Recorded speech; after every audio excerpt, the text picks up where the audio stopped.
속개를 선언합니다. 계속해서 안전건설교통국소관 주요 업무에 대해서 질의답변을 이어가겠습니다. 질의하실 의원님 계시면 거수로 신청해 주시기 바랍니다. 김산수 의원님 질의하여 주시기 바랍니다.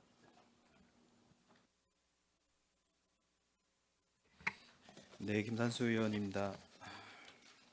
먼저 안전총괄과 좀 질의를 드리도록 하겠습니다. 4페이지 보시면은 재난 예방 및 대응 능력 강화 부분에서요. 일단 올해 다중운집 행사 안전 점검 이제 상시로 이렇게 적혀져 있습니다.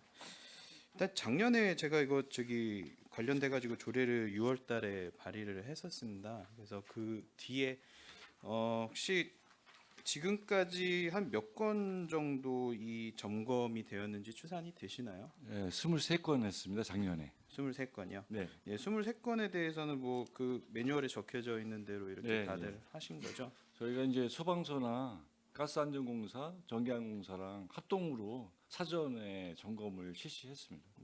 제가 그때 그 조례를 만들면서 이제 좀 강조했던 부분 중에 하나도 뭐 물론 점검도 중요하지만은 그 행사나 이런 거 시작 전에 그냥 사전에 이제 안내를 해야 될 그 필요가 있다. 이 부분에 대해서도 좀 말씀드린 게 있었는데 제가 그 한 6개월 동안 이제 그 지역에서 하는 행사들을 이제 갔었는데 그 부분에 있어서도 지켜진 행사가 있는 데도 있고요. 그리고 반대로는 그냥 원래대로 하는 그런 행사들도 있었습니다. 이게 뭐 말은 지금 순간 운집 인원이 이제 500명으로 적혀져 있긴 하지만은 이 조례 그 4조를 보시면은 이제 뭐 장소, 시간, 재료 특성 등으로 안전 관리가 어려울 것으로 예상되는 행사에도 이게 포함이 되어 있습니다. 그렇기 네. 때문에 뭐 어떤 행사라고는 굳이 밝히지는 않겠지만은 이제 전반적인 그 시에서 운영을 하는 그런 행사에 있어서 이런 뭐 인원이 기준이 되는 것도 있지만은 그 제가 말씀드린 그 조항의 내용을 보았을 때 이런 부분도 만약에 해당이 되는 행사가 있으면은 이런 세세한 부분까지도 좀 안전에 좀 확인을 좀 해주셨으면 좋겠고요. 그리고 어떤 행사에서는 당연히 이제 사회자가 그 시작 전에 이제 멘트로 안내를 하는 케이스들도 있었고 뭐 그 영상으로도 이렇게 그 하는 케이스도 있었지만은 아예 그냥 없이 바로 시작하는 그런 케이스도 있었어요. 그래서 이런 거는 좀 전반적으로 이렇게 통일을 시켜줘 가지고 사전에 멘트를 하시던가 아니면 재난 안전 관련된 그 영상을 이제 송출을 해주시는 그런 방법으로 좀 진행을 해주셨으면 좋겠습니다. 예, 예, 잘 알겠습니다. 예, 다음은 건설도로과로 좀 넘어가도록 하겠습니다. 9페이지 동부 고속화도로 민간 투자 사업 같은 경우도 뭐 아까 김영주 의원님께서 말씀은 이제 해주셨는데 이게 어쨌든 됐든 간에 지금 계속 미뤄지고 있잖아요.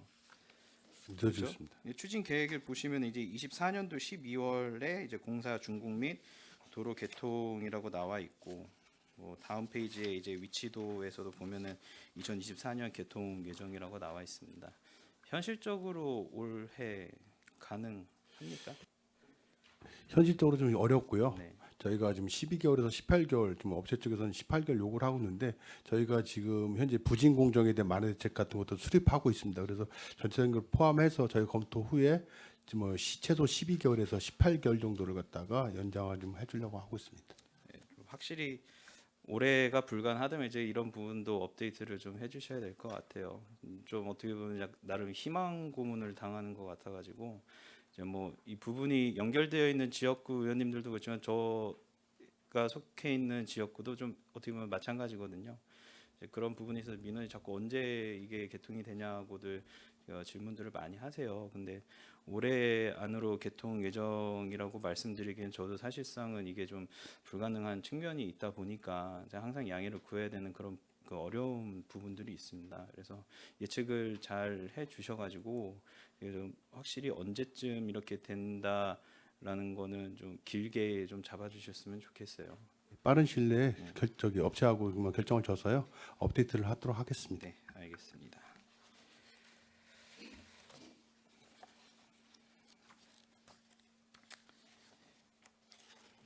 광역교통 개선 대책 추진도 지금 13페이지죠. 여러 가지 뭐 문제점들이 나와 있습니다. 여러 곳에서 이제 나오는데 거의 대부분의 그 이유들이 사업 추진 지연, 그리고 뭐 착공 지연, 공사 지연, 네, 뭐 개발 사업 추진 지연, 뭐 대체 개발 사업 시행자 지정 지연, 거의 대부분이 다 지연이에요. 예, 맞습니다. 지금 이제 이 광역교통 같은 경우는 딱 준공 시점이 이 언제까지 해야 된다는 그런 시점이 못 박혀 있지 않습니다. 그러다 보니까 이제 뭐 사회적으로도 그런 문제가 많았고요. 그래서 그걸 경기도의 수립권자인 경기도에서 지속적으로 저 분기별로 이렇게 지도 점검을 하고서 독려를 하는데 사업자의 그런 특성상 약간씩 차이가 있습니다. 그래서 그 빨리 가는 데도 있고 좀 늦게 가는 데도 있어서 저희들도 계속 관리를 하고 있다는 말씀드리겠습니다. 이게 작년 그 주요 업무 계획에서도 보면은 거의 이유들이 다 똑같아요. 이게 매년마다 이게 반복되는 그 상황이라는 얘기인 거죠. 그래서 좀 그 도하고도 잘 협의를 해야 될 필요가 있고, 그리고 가장 많이 그 시민분들께서 불편을 겪고 있는 것 중에 하나가 당연히 교통 부분인 것 같습니다. 그래서 이 부분에 있어서는 좀 나름 그 조속한 좀 해결을 할 수 있도록 이제 집행부에서 좀 더 많이 신경 쓰셔야 될 부분이 아닌가 싶어요. 관리 감독이 철저하게 기하겠습니다. 네, 알겠습니다.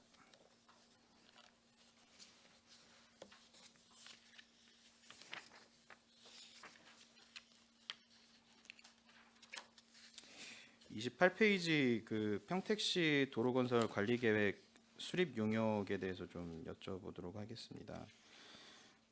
용역이 작년부터 시작해서 25년까지로 지금 되어 있는 거죠? 예, 그렇습니다. 과업 내용 제대로 보면은 일단 그 전에 했던 성과를 분석하고, 그 다음에 이제 그 전망 및 교통 수요 예측을 통한 이제 도로망 체계를 구축한다고 되어 있습니다.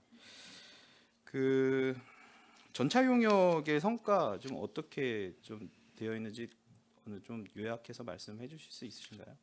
예, 전차 용역에서 나왔던 그런 사항들을 갖다가 이번 6차 때 저희가 이제 국토부 이제 계획에다가 반영 요청을 한 거고요. 그리고 그 반영된 것들이 현재 지금 이번 용역에서 얼마만큼 성과를 냈는지도 진행이 됐는지도 뭐 분석을 좀 다시 할 겁니다.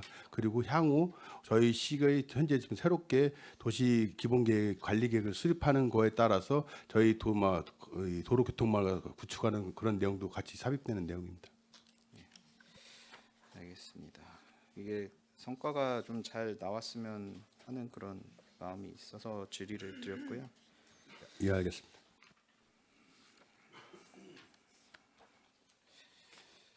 (37페이지) 그 도로환경 조성에서도 제설 관련해서 이제 그 용역을 하는데, 혹시 이 제설차도 이제 다 그 관리를 하시는 건가요? 저희가 그 이제 제설 지금 이제 본청 출장소 안출 각각 지금 이제 제설 관련 서류 대책에서 지금 작업을 준비하고 있고, 또한 그 서류 대책 관련해서는 이제 장비에 대해서 임차 용역을 체결해서 저희 이제 읍면동 포함해서 같이 용역을 좀 시행하고 있습니다. 이번에 총 얼마나 몇 대나 저기를 하셨죠? 그러면은 제설차를요? 저희가 73대가 보유가 되고 있고요. 보면 이제 구체적으로 보면 지금 보면 이제 본청에는 이제 15톤이 지금 11대가 운영 중에 있고, 송출도 11대, 안출이 11대가 있고요. 그다음에 이제 그 5톤과 1톤이 각각 읍면동에 배치가 돼서 용역으로 해서 제설을 좀 수행하고 있습니다. 그 하나 좀 여쭤보고 싶은 게 있는데, 제설차가 이제 그 염화칼슘을 뿌릴 때 이제 보통 어떠한 방식으로 좀 뿌리게 되어 있나요? 저희가 이제 그 기상 사항을 파악을 해서 보통 일반적으로는 그 영하 5도씨 미만일 때는 가능하면 이제 저희가 소금 위주로 제설 작업을 좀 하고 있고요. 영하 5도씨 이상이 떨어지게 되면 소금으로서 제설을 하는데 문제가 있기 때문에 연막칼슘 살포를 통해서 제설 작업을 좀 하고 있습니다. 제설차가 보통 그 이제 뒤에서 후면에서 이제 그 염화칼슘을 자동으로 이제 분사를 하는 것도 있는 거죠, 그러면? 네, 제설기 자체가 뒤에 이제 화물 적재 트럭에 상차가 돼 있고요. 거기에 이제 그 교반기를 통해서 회전하면서 제설체가 뿌려지는 형태가 지금 되고 있습니다. 보통 뿌릴 때 이렇게 돌아가면서 이렇게 네네, 흩날리게 회전판이 되는 돌아가면서 거잖아요. 뿌려지게 됩니다. 네, 이게 그 회전을 할 때 이제 방향이 아래쪽으로 가게 되어 있나요? 아니면 이렇게 좌우로 이렇게 좌우로 되나요? 퍼지면서 아래로 네. 떨어지게끔 돼 있고요. 네, 그렇죠. 그 속도라든가 이런 거는 이제 그날 어떤 제설 양에 따라서 양을 늘릴 수도 있고 속도를 빨리 할 수도 있고 통제 그러니까 중앙 그 차에서 제어를 하고 있습니다. 보통적으로 이게 그 뿌린다고 가정을 했었을 때 그러면은 이제 그 차량 그 높이를 기준으로 했었을 때요. 이제 뿌릴 때 어디까지 그 상한선이 이게 되어 있나요? 근데 보통 이제 그 이게 회전이 빠르면 그 넓게 살포가 되는 그런 부분이 있고요. 일반적으로 살포하게 되면 6m 그러니까 그 중앙을 기준해서 양쪽으로 해서 최소 적게는 한 6m 이상은 이제 살포가 이루어집니다. 네. 그럼 차량이 만약에 그 이게 흩날리게 됐을 때 차의 높이를 기준으로 하면은 그러니까 약간 타이어 쪽까지 그 흩날리게 되는 건가요? 아니면 그 이상 뭐 그 창문이라던가 네네. 아니면 이게 상단 부분에까지 이게 그 스프레이가 되는 건가요? 상단은 스프레이가 되지는 않고요. 네. 옆으로 해서 하방으로 떨어지는 그런 네. 구조입니다. 제가 몇 분의 좀 말씀도 들었고 저도 당한 게 있었는데요. 저번에 이제 그 제설차랑 이렇게 갈 때 이렇게 마주를 갈 때 그 염화칼슘이 창문까지 이렇게 튀는 경우가 뿌려졌거든요. 근데 이게 튄다기보다는요. 그러니까 보통 이렇게 뿌리면은 이렇게 밑으로 가야 되는데 네네. 이렇게 위로 해가지고 상단부에 염화칼슘이 이렇게 전체적으로 온 케이스가 몇 군데 있었어요. 네. 뭐 저도 지금 뭐 사진을 찍어놓은 것도 있긴 하는데, 근데 그런 부분에 있어서 당연히 뭐 제설 작업을 하는 거니까, 그리고 얼마 전에 그 뉴스를 봤었는데도 이제 그거를 가지고 이제 그 소송을 한 그 운전자도 있었어요. 근데 물론 그거는 이제 당연히 그 기각이 되었긴 하지만, 근데 아무래도 그 차주 분들께서 그런 그 뿌리는 그 지점이 높게 되면은 물론 밑으로 이렇게 뿌려지면은 당연히 이해는 가겠지만은 그게 좀 어떻게 된 건지 아니면 그 뿌리는 지점을 세팅을 잘못한 건지 모르겠는데 그 부분이 좀 약간 고쳐야 될 필요가 있다라고 좀 생각이 되거든요. 네, 의원님, 그건 한번 저희가 좀 면밀하게 한번 살펴보겠고요. 일반적으로 이제 제설기가 회전판을 통해서 살포가 되는 구조이기 때문에 그냥 창문으로 튀는 것보다는 이제 튀어서 아마 충격이 가지가 이런 생각이 되는데요. 좀 면밀하게 좀 살펴보도록 하겠습니다. 제가 추후에 그럼 자료를 좀 보여드리도록 하겠습니다. 네, 알겠습니다. 면밀히 살펴보도록 하겠습니다. 네.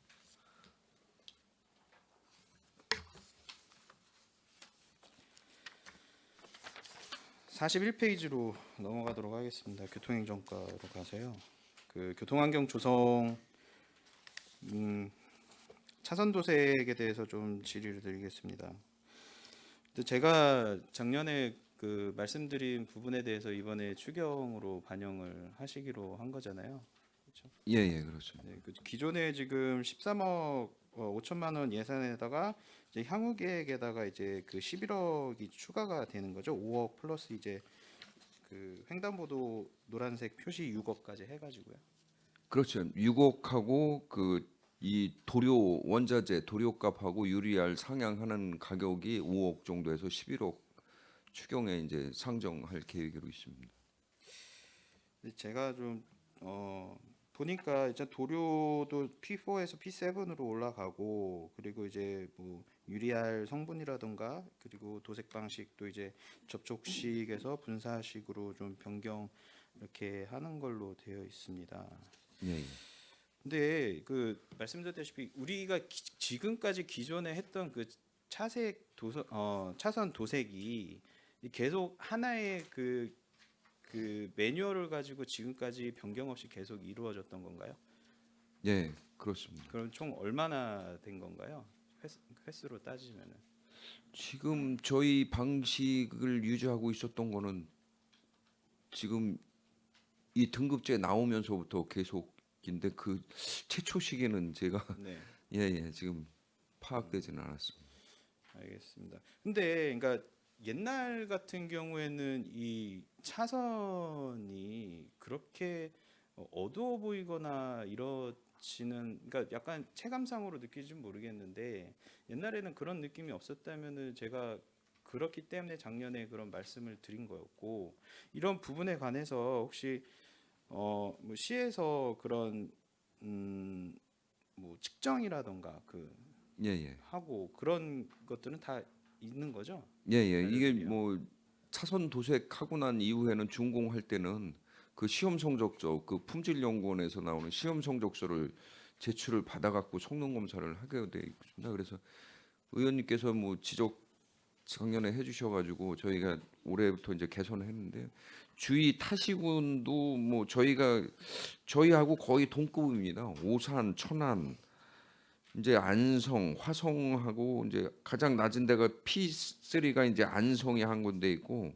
저희하고 다 이제 P4의 동급이고, 수원만 이제 P6으로 쓰고 있습니다. 서울하고 수원만 이 수도권에서는. 그래서 이제 수원 쪽 가보니까 좀 이제 선명도는 좋아지고, 그다음에 그 유리아를 섞는 고휘도 고굴절을 쓰니까 이제 가격 차이가 한 10배씩 납니다. 이게 키로에, 우리가 지금 유리알은 키로에 800원인데 이 고굴절은 1kg에 9,000원 정도 되고, 고휘도는 5,000원, 한 6배 정도 차이가, 이제 가격 차이가 좀 많이 나서 고휘도하고 고굴절을 섞어서 5대5로 섞어서 일반 휘도는 빼고, 그렇게 해서 좀 해서 이제 일본 국도부터 정비할 때 전체적으로 일본 국도 라인은 전체 깔아보고, 그렇게 해서 이제 검증하고 이제 확대해 나갈 계획입니다. 제기반사 성능 측정은 지금 설치하시고 일주일 후에 측정을 다 하신 건 맞으시죠? 저희가 뭐 검사하고는 일주일 후에 하는 건 아니고요. 도료는 보통 이제 그 융착식으로 할 경우에는, 융착식이나 이제 접촉식은 같은 방식입니다. 근데 보통 이제 그 도료가 건조해지는 거는 이제 3분이면 건조해집니다, 바로.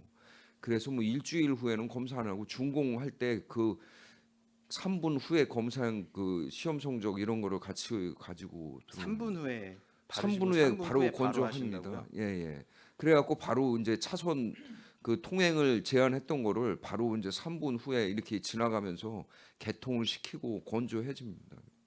우리가 기준상으로는 지침상 3분입니다. 그 말씀하신 기준이라는 게 명확히 그 표시가 되어 있는 부분이 예, 예, 예. 도로교 그 경찰청 그 차선 도색 그 안전 지침이 따로 있습니다. 알겠습니다. 예, 예. 근데 사실상 바로 바르고 난 다음에 측정을 하면 그냥 일반인 상식으로 봤었을 때 당연히 좋게 나올 수밖에 없는 거 아닌가요? 그거는?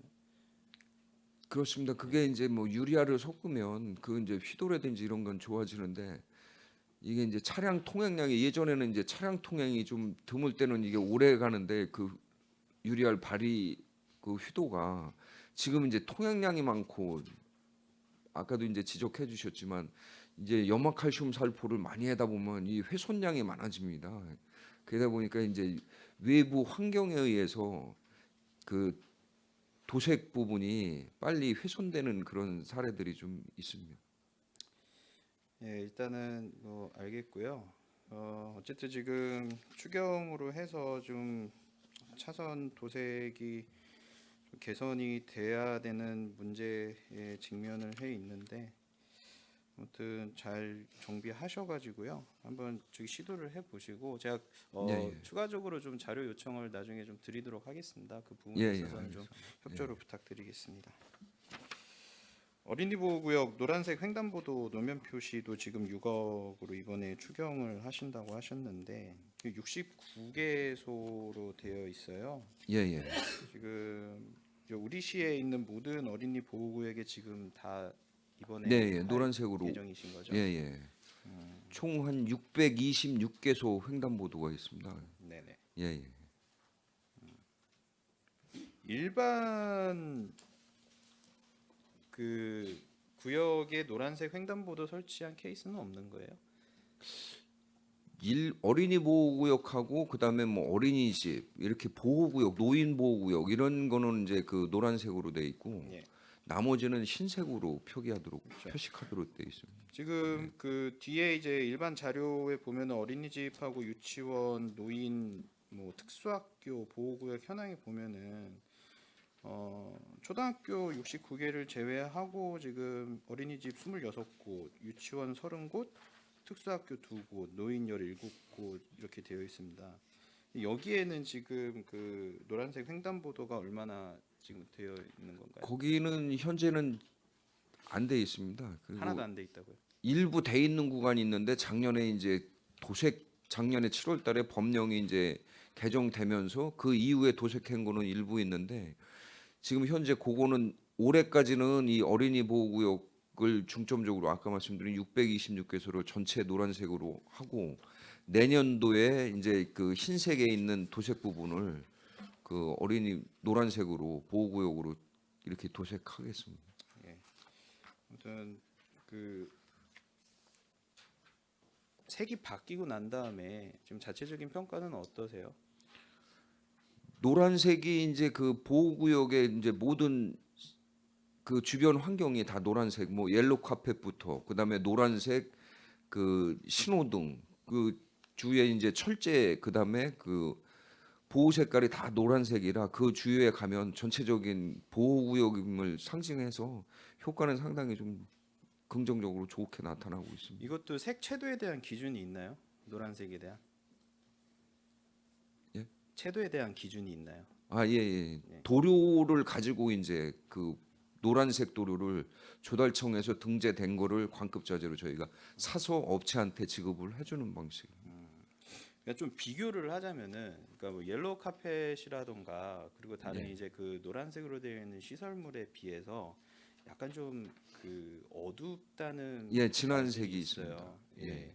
그 부분에 대해서는 뭐 개선 방안이 혹시 있으신가요? 그 대부분 이제 뭐 보호구역의 옐로 카펫 같은 데는 이제 뭐 보도 블록이 이제 사인 블록이라 그래갖고 조금 환한 색으로 잘 보이게 하는 노란색이 돼 있고 이 횡단보도는 이제 그 탈색 염료도 있고 그러니까 조금 이제 짙은 노란색으로 이렇게 구분을 해서 그 도료를 구분하는 것 같습니다. 좀 예. 운전자의 시각에서도 봤을 때도 어두운 면도 있고 그리고 네. 보행을 하시는 이제 그 어린이들이라던가 학부모들에 대해서도 이 부분에 좀 색이 좀 어두운 면이 있다라는 의견들도 있으시거든요. 이거 종합적으로 봤었을 때 뭐 이게 지침을 통해서 지금 색이 그 채도가 이게 정해져 있다면은 예. 뭐 저희가 뭐 어떻게 손쓸 수 있는 방법은 없지만 만약에 그 부분에 좀 밝게 할 수 있는 부분이 그러면은 있는가에 대해서는 저희도 한번 좀 알아볼 필요가 있다고 생각이 됩니다. 예. 제가 뭐 관급자재 그 조달청에 등재돼 있는 도료의 그 채도를 다시 한번 분석을 해보겠습니다. 네, 알겠습니다. 44페이지 공영주차장 요금 개편 및 유료 전환에 대해서 말씀드리겠습니다. 이거는 뭐 저희가 선관위에서도 그 무료 공영주차장 작년에 전체적으로 한번 점검을 했던 적도 있었어요.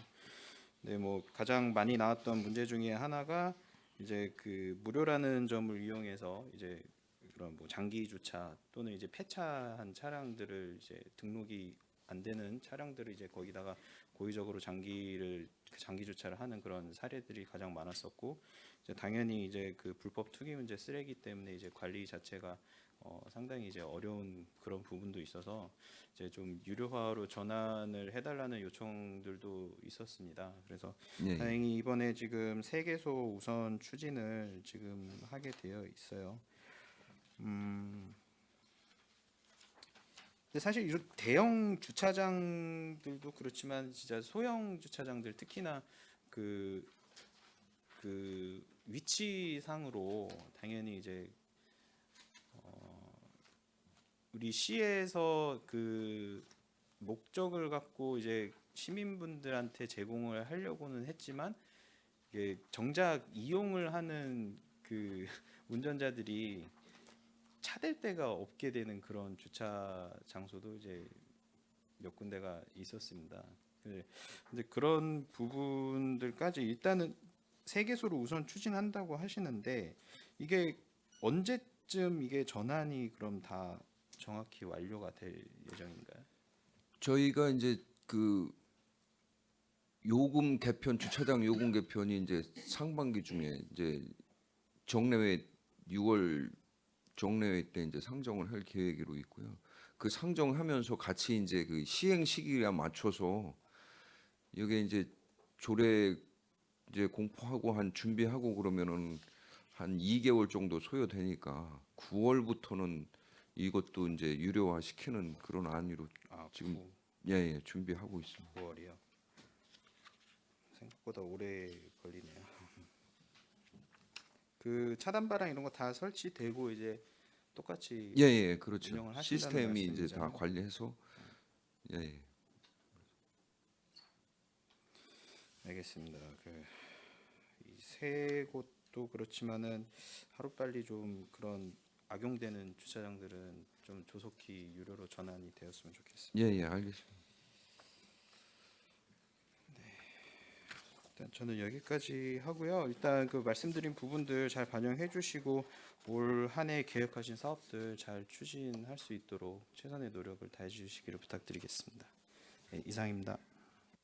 예, 김선수 의원님 수고하셨습니다. 예, 더 질의하실 의원이 계십니까? 예, 김영주 의원님 추가 발언 질의해 주시기 바랍니다. 잠깐 보충 질의 아까 빠뜨려가지고요. 제가 김산수 의원님께서 지금 그 주차장 요금 개편 및 유료화 전환에 대해서 말씀해 주셨는데 44페이지에 보면 거기 2024년도 내 세계에서 우선 추진 중인 319면 주차장을 이제 유료화로 전환하실 예정이라고 얘기하셨는데 이게 지금 거기 세 가운데 중에서 제가 두 가운데 정도를 말씀을 드리겠습니다.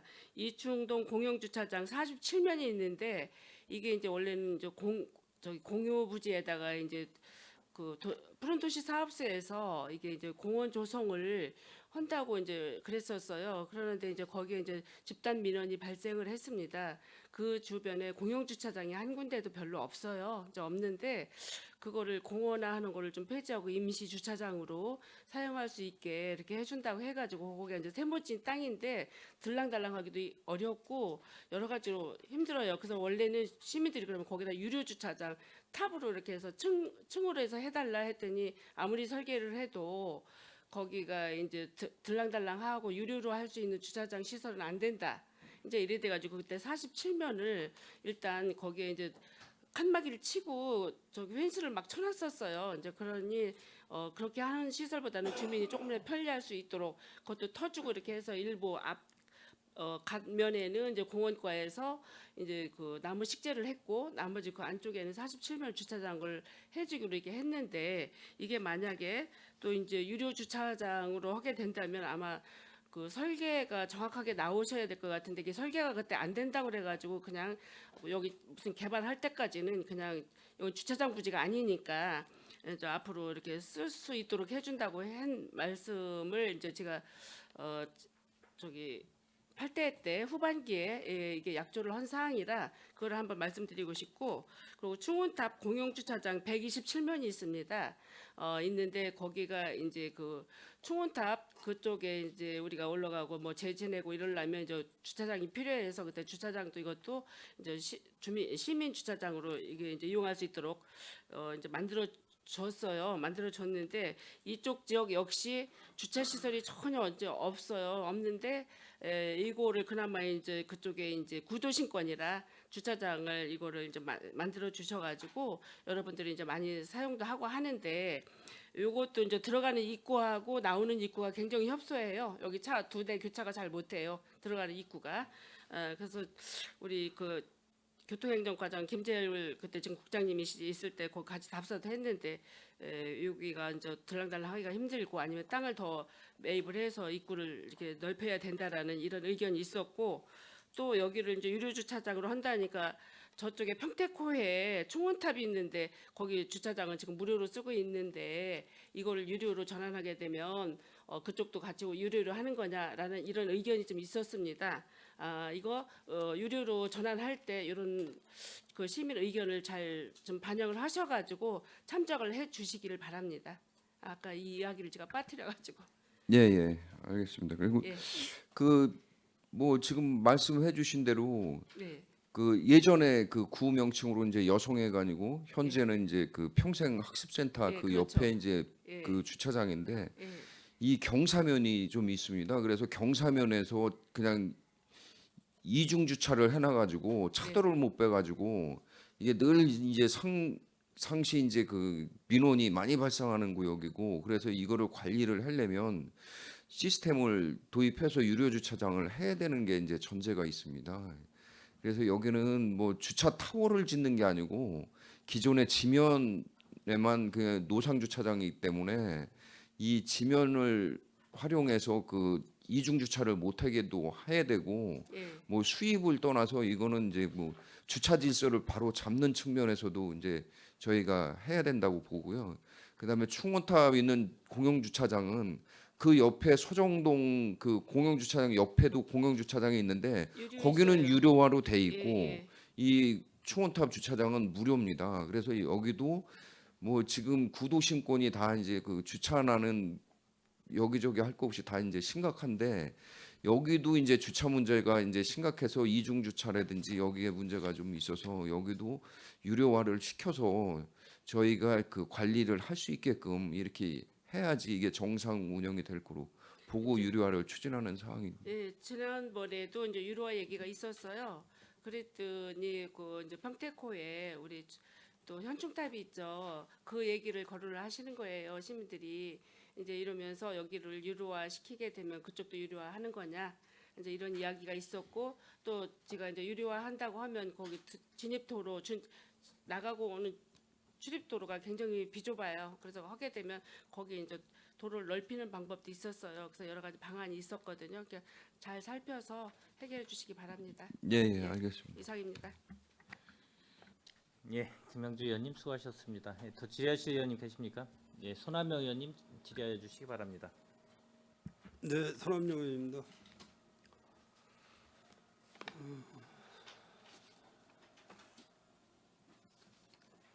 우리 정영근 국장님 안전건설 저기 국장으로 오시면서 교통국 국장으로 오시면서 고민 많이 하셨죠? 고민. 네, 평택시 안전에 대해서 항상 안전에 대해서 좀 깊이 있게 생각하고 있습니다. 안전건설 교통국 국장으로 승진해 오신 것을 축하드립니다.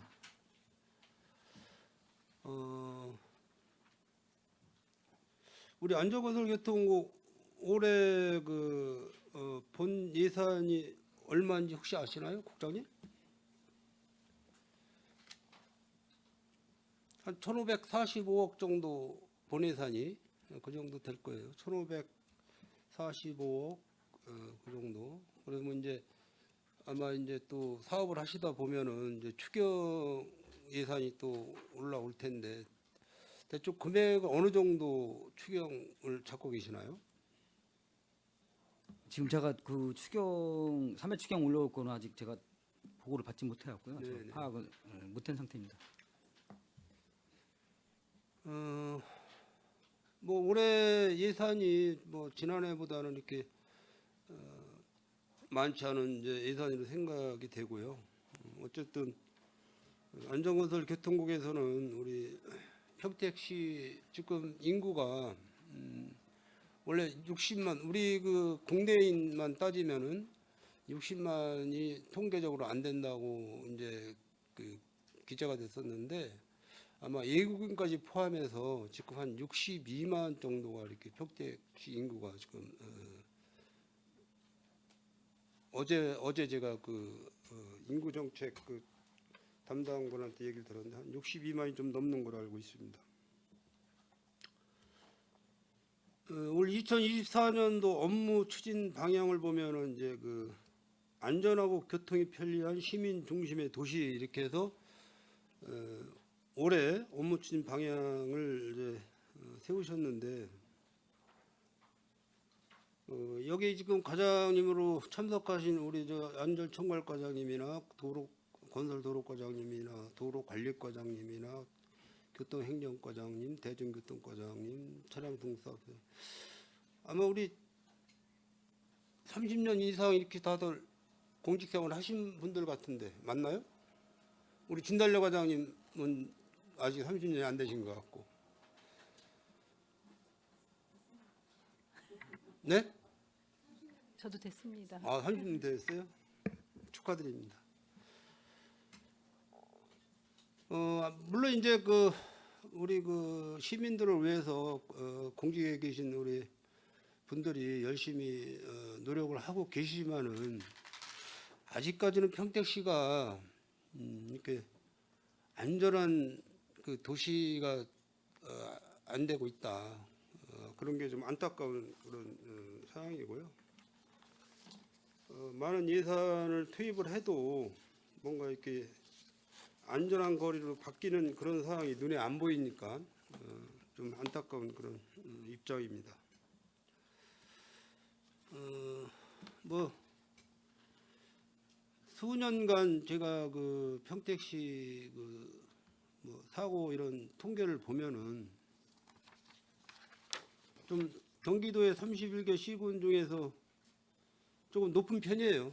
뭐 정확한 데이터를 제가 여기서 말씀드리긴 좀 뭐하고 좀 상당히 좀 높은 편입니다. 그래서 이런 부분이 좀 앞으로 올해부터라도 사건 사고가 좀 줄어드는 이런 도시가 돼야 되는데 어디 국장님 포부 좀 한번 잠깐 들어보고 싶은데 의원님 안전한 도시 평택시. 너무 포괄적으로 질문을 주시하고 좀 어려움이 있지만 하여튼 뭐 아까 의원님이 얘기했듯이 우리 시가 전반적으로 이제 막 개발을 하다 보니까 뭐 교통사고 건도 많이 있고 또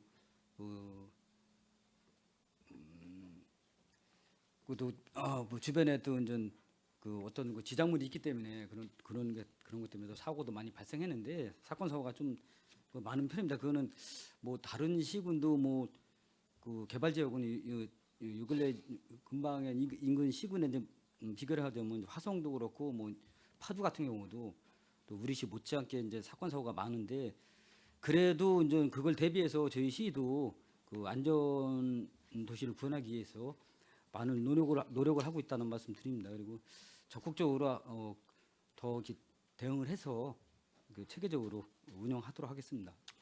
우리 국장님이 계시는 임기 동안에는 우리 평택시에 한 건도 교통사고나 사망사고 뭐 이런 재사고가 없었으면 하는 바람입니다. 줄이도록 이렇게 하겠습니다. 네. 안전총괄과장님, 전에 서천 재래시장 화재 발생 건 잘 아시죠? 예, 네, 잘 알겠습니다. 특화시장. 꼭 명절을 앞두고 이렇게 대형 화재로 인해서 뭐 인명 피해는 없었지만은 재산 피해가 어마어마한 재산 피해를 발생을 했는데 우리 과장님은 일자리 창출 과장 하시면서 통북 재래시장에 대해서는 잘 아시죠? 그 구조나 이런 부분을. 네, 잘 알고 있습니다. 우리 통북시장도 있고 뭐 서정리 재래시장, 안중, 팽성, 송탄 뭐 이렇게 우리가 재래시장이 평택시에 여러 군데가 있는데 안전상 뭐 이 점검상 이런 부분은 뭐 철저히 하고 계십니까? 네, 그렇지 않아도 이제 이 서천시장 화재 이전부터 이 중앙이나 이런 데서 다중 이용 화재 뭐 아파트도 마찬가지고요. 그런 위험이 많아가지고 저희 연말에 한 차례 관계기관하고 이제 합동해서 점검을 전통시장을 한번 했습니다. 그 이후에 이제 또 이제 설 명절이 다가와서 이번 주 월요일부터 또 내일까지 또 점검을 전통시장을 소방하고 전기하고 같이 또 점검을 실시하고 있습니다. 그래서 이제 그저께는 이제 행정부지사가 직접 참여해서 네. 같이 점검하는 것도 했고요. 그래서 이제 전통시장뿐만 아니라 다중이 운집하는 그런 장소는 공동주택 아파트도 마찬가지고요. 저희가 지속적으로 주기적으로 계속 화재 점검을 실시하겠습니다. 지금 아마 야간 순찰 화재 순찰 하시는 하시는 분들이 계시죠 재래시장에서. 거기에 이제 상인회 자체적으로 네네. 그렇게 이제 결성이 돼 있어서 그 순찰을 야간에 순찰을 돌고요.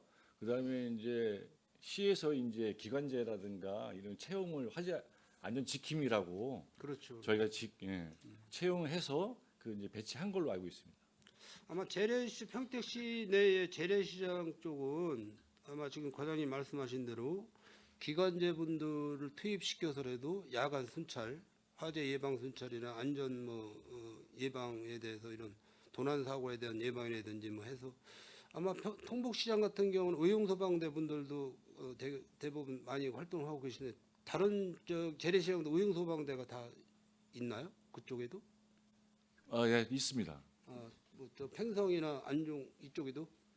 팽성은 뭐 전통시장으로 등록이 안 돼 있는 안 돼 있고. 시장이고요. 그 외에 5개 시장은 다 돼 있고요. 아마 저기 통복시장의 그 서천시장의 화재가 네. 만약에 의원님께서 통복시장도 잘 아시겠지만 이 화재가 났을 때 저희가 이제 화재 알림 시설이라고 설치했지 않습니까? 이제 그다가 작년에 이제 우수 사례도 아마 기억하실 거예요. 이제 화재가 났는데 그 알림벨이 울려서 그 순찰 도는 분들한테 즉시 가서 소화기를 그렇죠. 꺼서 대형 화재를 이제 방지한 사례가 있었는데 그 서천시장 같은 경우에도 아마 그런 시스템이 있었다면 이번 같은 화재는 없었을 것이다. 그래서 이제 통복시장이 이제 아주 우수한 사례로 그 도에서도 그렇게 보고 있고 어제 이제 행안부에서도 점검을 왔었는데 행안부 쪽에서도 그렇게 저희 이제 그런 보고 듣고 그렇게 이제 잘하고 있다는 소리 듣고 있습니다. 물론 이제 통복시장의 규모가 크기 때문에 많은 분들이 통복시장 쪽으로다가 이제 벤치마킹이나 이런 부분을 많이 하고 관리 감독을 많이 하려고 하고 계시는데 일단은 평택시 뭐 안중 서부 쪽 그러니까 팽성 북부 쪽에 서정리 재래시장이나 송북시장이나 이런 부분도 야간 그 순찰을 강화시켜서 상인분들이 저녁에는 편안하게 잠을 주무실 수 있게끔 그 제도를 꼭 챙겨주시길 부탁드리겠습니다. 네, 알겠습니다.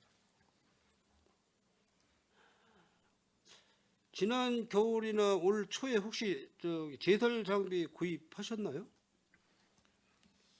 제설 저희 쪽에 있는 제설 아니 과장 안전 네, 총괄과에서 먼저 네 지난 인도에 제설하는 장비. 예, 처음에 이제 작년에도 이제 의원님께서 말씀을 해주셔가지고 네. 추경 예산에 그 세대 하는 걸로 해서 시범 쪽으로 구입을 해서 그래서 구매하셨어요? 이제 배치를 했고요. 그 이후에 이제 아마 또 추가로 도에서 그 예산이 제설기 구입하는 예산이 나왔어요. 네. 그래서 저희가 추가로 소형 제설기를 13대를 추가로 구매를 해서 그 해당되는 읍면동에 지금 배치를 했고요. 그다음에 이번에 그 최근에 대설됐을 때 그 사용한 우수 사례를 저희가 이제 동영상이라든가 그런 거를 좀 받아서 우수하면 이제 홍보를 하려고 그렇게 하고 있습니다. 아까 전에 그 강정구 의원님께서도 도로 빙판 제설에 의한 빙판 사고 이런 걸 염려를 많이 하셨고 제가 지난해 그 7번 발언 때도 제가 안전사고에 대해서 의회를 통해서 7번 발언도 했고 그랬는데 평택시에서 사실 도보로다가 이렇게 다니시다가 갑자기 미끄러져서 넘어져서 부상을 당해가지고 상당히 오랜 기간 동안 병원 치료 및 고통을 받는 우리 시민들께서 상당수가 계셔요. 그래서 이런 사고를 미연에 방지하기 위해서 물론 이제 제설 장비에 대한 어떤 구매비에 대한 예산 문제도 뒤따르겠지만은 일단 시민의 안전을 우선 목표로 하시고 이런 제설 장비는 예산을 아깝다고 생각하시지 마시고 좀 추경 예산에도 좀 예산을 좀 올리셔가지고 내년 올 겨울에 내년 초 겨울에 우리 평택 시민들께서 부상이 도보로 이동하시면서 미끄러져서 부상당하는 일이 없도록 좀 이렇게 최소한 줄일 수 있도록 그 신경을 많이 써주시길 부탁드리겠습니다. 네, 알겠습니다. 우리 국장님 메모 하나도 안 하시는 것 같은데 메모 있습니다. 네. 메모 하셨다가 또 우리 국에서 별도로 또 회의하실 때 한번 또 팀장님이나 주무관님들한테도 한번 지시도 해주시고 이렇게 하셔야 됩니다. 건설도로과 질문 좀 드리겠습니다. 지금 동부 고속가도로가 이제 계속 뭐 목표대로 지금 추진이 안 되고 있지 않습니까? 예, 그렇습니다. 그 사유는 뭐죠? 1차적으로 이제 LH에서 보상이 지금 지연이 됐고요. 그리고 보상을 줘도 지금 나가시는 걸 갖다가 뭐 세입자라든지 이런 분들이 잘 안 나오고 계신다. 그래서 명도 소송도 좀 진행을 해야 되고, 그리고 또 이 사업 구간 내 보상이 늦어지다 보니까 209 같은 경우는 문화재 당초에는 이제 표본 조사에서 발굴 조사로 변경이 됐습니다. 발굴 조사 또 하게 되면 또 그만큼 시간이 또 소요되기 때문에 부득이하게 공기 연장은 불가피할 것 같습니다. 지금 뭐 공탁이나 이런 부분 뭐 걸려 있는 부분이 있나요? 예, 그거는 계속해서 수용 제기를 들어가고 있습니다. 여기 뭐 보고 자료에 보면은 뭐 보상률이 한 83% 이 정도 됐고 공정률은 지금 뭐 30%가 안 되고 있는데 전체가 28.7%인데 이거 뭐 앞으로 몇 년이 걸릴지 모르는 사업이네 앞으로. 그런 건 아니고요. 지금 문화재 저희가 지금 이 전체 공기 연장을 아까도 말씀드렸지만 12개월 할 것이냐, 18개월 할 것이냐에 대해서 현재 지금 저희가 검토 중에 있습니다. 그러면서 그 부분에 대해서 또 공기 부진 공정에 대한 만해 대책도 수립을 하고 있어요. 그래서 그런 걸 종합적으로 검토하고 거기에 따른 문화재 발굴 조사 기간 포함해서 저희가 12개월 할 건지 18개월 할 건지 이런 걸 분석한 다음에 그 결정이 되면은 이 뭐 자료들도 업데이트하면서 실질적인 준공 시점을 다시 보고드리도록 하겠습니다. 이게 뭐 사업 방식이 BTO 방식이기 때문에 평택시 예산은 투입되는 사업이 아니지 않습니까?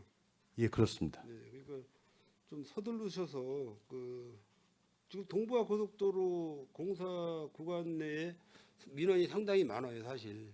민원이 상당히 많기 예, 때문에 알고 있습니다. 빨리 준공될 수 있도록 신경을 좀 써주시기 바랍니다. 그 도일동 쪽에 그 방음에 대한 그 민원 혹시 받으셨나요? 동부와 고속도로. 주민분들이 방음 터널을 좀 해달라시는 그런 분들이 있는데요. 저희가 주택 밀집 지역 같은 경우는 저희가 이제 전략 환경성을 검토를 하면서 저기 시뮬레이션을 돌립니다. 그게 이제 기본적으로 기본 2D로 가는데 저희가 3D까지도 한번 돌렸을 경우에 대한 소음 측정을 소음 시뮬레이션을 해서 거기에 필요한 구간이다 필요하다 그러면 방음 터널을 적용하고 있는데요. 그렇지 않은 구간들이 많습니다. 그래서 도일동 같은 경우는 가급적이면 기존의 뭐 방음림이라든지 아니면 방음벽이라든지 이런 식으로 해서 정말 조치하고 있습니다. 제가 뭐 최선을 다해서 어차피 뭐 평택시의 교통 정체 구간이나 정체 문제를 동부와 고속도로 통해서 우회 도로로서의 어떤 역할이 빨리 될 수 있도록 그렇게 좀 관심을 좀 많이 가져주시길 부탁드리겠습니다. 예, 알겠습니다.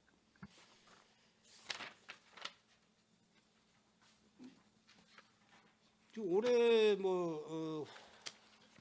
건설도로과 사업을 보면은 이제 동부와 고속도로 및 서부 내륙 그 평택 익산간 고속도로 이것도 민간 투자 사업 BTO 방식이고 이런 이제 굵직굵직한 사업이 좀 있고 우리 내부적으로 사실 간선도로나 이런 부분에 대해서는 사실 예산 투입된 게 거의 없어요. 올해 사업 예산에는. 예, 전체적인 실링 때문에 이제 그렇죠. 사업비가 확보가 좀 부족했습니다.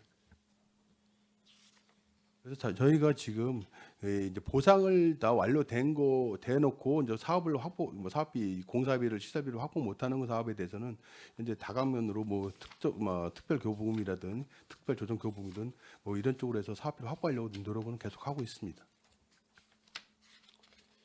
그 평택시 그 아산만 상권이 그 죽은 이유는 아시죠? 평택시 아산만 거기 뭐 그 횟집이라든지 뭐 칼국수집이라든지 이 기본 상권이 다 거의 문 닫고 폐업하고 그랬지 않습니까? 그 이유 아시나요? 개략적으로는 알고 있습니다. 그 서해대교 개통되는 바람에 이렇게 된 거 아닙니까? 이게 평택시에서는 크게 뭐 좋다고 볼 수는 없는 것 같아요, 사실. 그죠? 우리 뭐 제주도에 관광을 가시는 분들 이렇게 얘기 들어보면은 아까 우리 저 교통행정과장님이 뭐 50km에서 60km다가 그 구간을 이렇게 시속 속도를 늘리는 그런 말씀도 하셨지만은 제주도에는 천천히 관광하시면서 교통사고 없이 구경하시라 해가지고 아마 우리 평택시보다 한 2, 30km 이렇게 다운됐을 거예요. 그죠?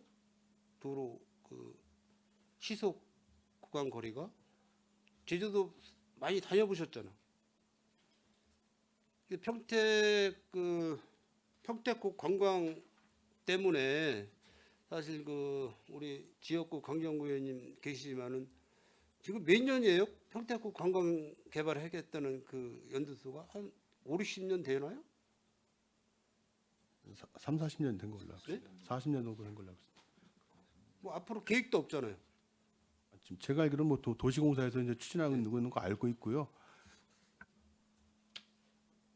참 이런 게 문제예요, 사실. 평택시가 이런 게 문제다. 내부적으로 우리가 좀 실속을 다지면서 사업도 각오를 해야 되는데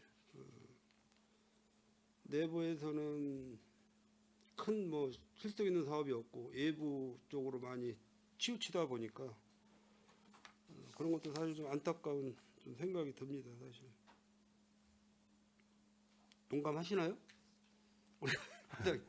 지금 의원님께서 말씀하신 평택고 그런 쪽은 저희가 이제 관광단지 개발과 연계해서 저희가 시도 9호선 공사를 좀 추진하고 있고요. 그 도로를 단순하게 통과 도로가 아니라 경관이 있고 머무고 있는 그런 도로로 만들기 위해서 저희가 그렇게 계획을 수립해서 추진하려고 노력하고 있습니다. 뭐 24쪽 보면 국도 38호선 신궁 교차로 개선 사업도 이거 뭐 언제 끝날지 모르는 사업이고 앞으로 10년이 걸지 20년이 걸지 모르는 사람이고 천안, 성안, 평택, 소사, 우회도로 건설도 뭐 이것도 언제 끝날지 모르는 사업이고 뭐 용역비만 수도 없이 갖다 버리는 것 같아요. 사실 용역비만 평택시. 그런 건 아니고요. 저희가 이제 기본적으로 도로 사업이라는 게 사업을 하다 보면은 사업비 규모가 있습니다. 거기에 맞춰서 그럼 그 사업이 타당성이 있는지 없는지에 대한 걸 먼저 검토하기 위한 그런 용역을 먼저 추진하는 거고요. 거기에 그게 완료되고 나면은 그것에 따른 실질적인 실행 계획을 하기 위해서 뭐 설계 용역비라든지 이런 게 이제 반영되는 겁니다. 그럼 과장님 저기 우리 산업건설 이제 지켜보겠습니다. 우리 평택시 간선도로 내선도로 빨리 좀 추진해 주시기 바랍니다. 예, 열심히 하겠습니다. 우리 저기 우리 우정식 과장님 한 가지 더 질문하고 가야 되거든요. 아까 그 여러 의원님들이 말씀하셨는데 그 영신지구 이 자연재해 위험 개선지구 이거에 사실 지금 적절치 않은 거 아니에요? 지금 이 영신지구 사업은 2020년도부터 진행되었던 사업이고요. 이 사업이 이제 처음에 이제 기본 설계가 22년도에 기본 설계를 하면 이제 행안부에서 사전 검토를 받고 승인을 받습니다.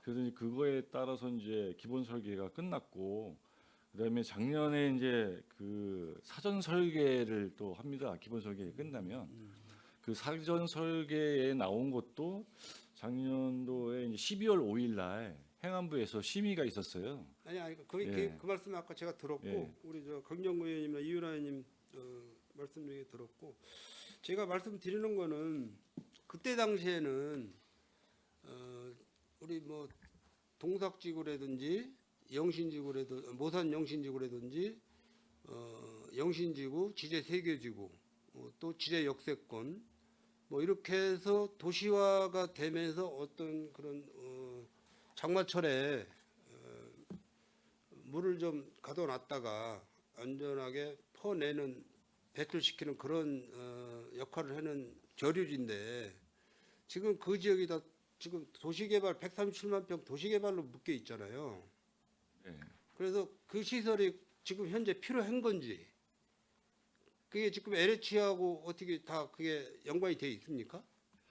그 사항은 이제 필요성은 충분히 국가 차원에서도 있다고 보고 이제 사업을 네. 진행하고 있고요. 다만 이제 그 사업을 추진함에 있어서 이제 LH 지제역세권의 공동주택을 개발을 시행을 하면 지금 검토 중에 있는 걸로 알고 있는데 아까 위치의 변경은 좀 다소 좀 어렵다고 보고 있고요. 다만 이제 밑에가 이제 택지 개발로 되면 그 규모라든가 이런 부분이 용량이라든가 이런 거는 다소 늘어날 소지가 다분히 있습니다. 그러면 당연히 사업비도 증액될 것이고 사업의 변경은 불가피한데 아직은 그런 거를 협의할 만한 주체가 아직 결정이 안 됐기 때문에 그게 이제 되면 충분히 그것도 사전에 협의를 통해서 진행을 하려고는 계획하고 있습니다.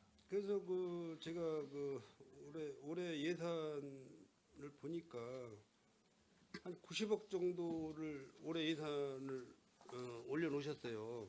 네. 국도비에서 포함해서 국도시비.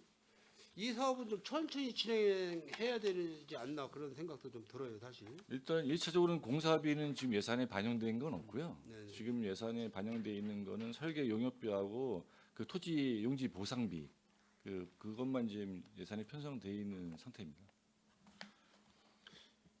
거기 뭐 토지 보상이 몇 프로 지금 들어갔어요? 아직 감자 평가액이 아직 안 예, 들어갔죠? 정해지지 않았습니다. 아마 예산이 확 달라질 거예요, 아마 토지 보상 예산이. 아무래도 지금 해당되는 주민들께서 보상가를 좀 높게 마음적으로 생각을 하시고 계셔가지고 좀 진행이 그렇게 원만치는 않을 거라고 저희도 예측하고 있습니다. 그러게. 알겠습니다. 우리 건설도로과 한 가지만 더 묻겠습니다. 32쪽 보시면은 32쪽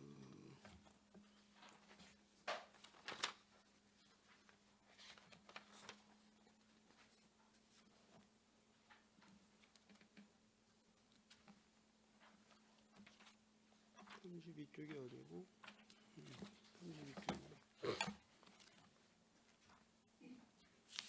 네, 32쪽이 맞네. 월곡동 마을 진입도로 확장 공사해가지고 지금 환경정책과에서 이거를 추진하고 있다는 말씀이죠? 그건 아니고요. 네. 저희가 사업은 추진하는데 환경정책과에서 거기 이제 수소 충전소가 들어왔습니다. 그 관련해서 그 마을 진로를 확장해주는 사업을 저희가 대행해주고 그러니까 저희 쪽에 요청을 해가 저희가 추진하는 사업입니다. 예산 자체는 환경정책과에서 사업비 수립하고 있습니다. 월곡동 쪽에 지금 뭐 인구가 많이 늘고 있어요? 기존 자연부력이었고요. 거기에 이제 전원마을이라든지 이런 것들이 좀 뭐 하면서 전원주택이라든지 이런 것들이 더 추가적으로 좀 들어오고 있는 그런 상황인 걸로 알고 있습니다. 지금 뭐 예를 들자면은 도일동 같은 부분은 도일동 불악 같은 부분은 장기 미집행으로 해가지고 아마 그때 당시 과장님이 송탄 출장소 건설도시과에 근무하실 때 아마 직접 그 도시계획 그 도로를 계획을 하신 걸로 알고 있는데 다 폐지됐어요. 장기 미집행으로 해가지고. 근데 여기 월곡동은 이게 언제 몇 년도부터 시작한 거예요? 도로 확장 공사가? 요거는 저기 이제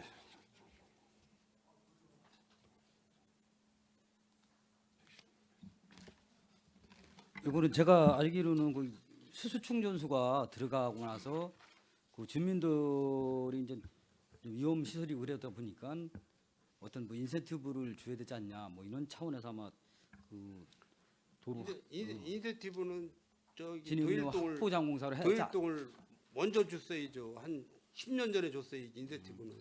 아무튼 그런 차원에서 이렇게 이루어진 거로 제가 알고 있습니다.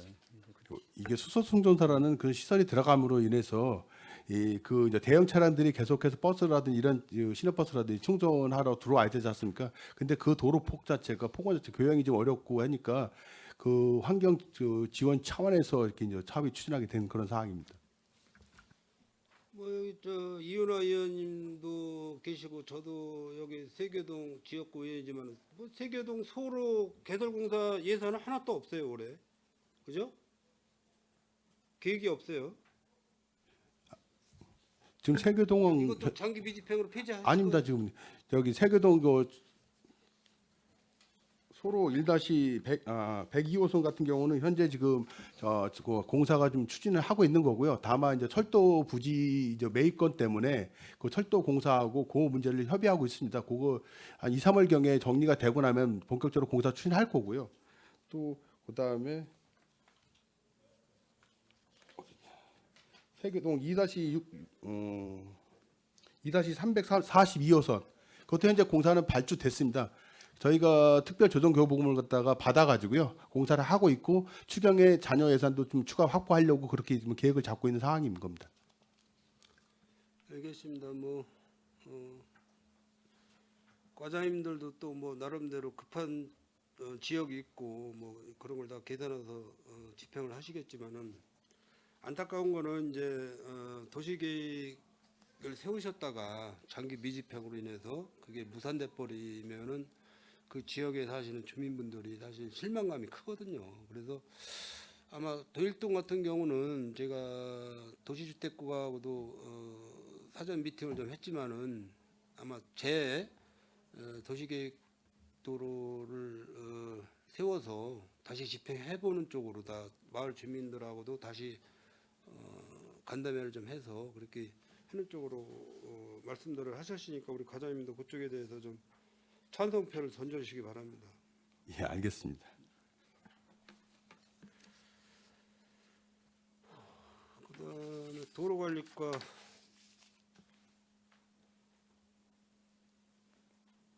우리 이상철 과장님 내 칭찬을 많이 해드려야 되는데 요즘에 이제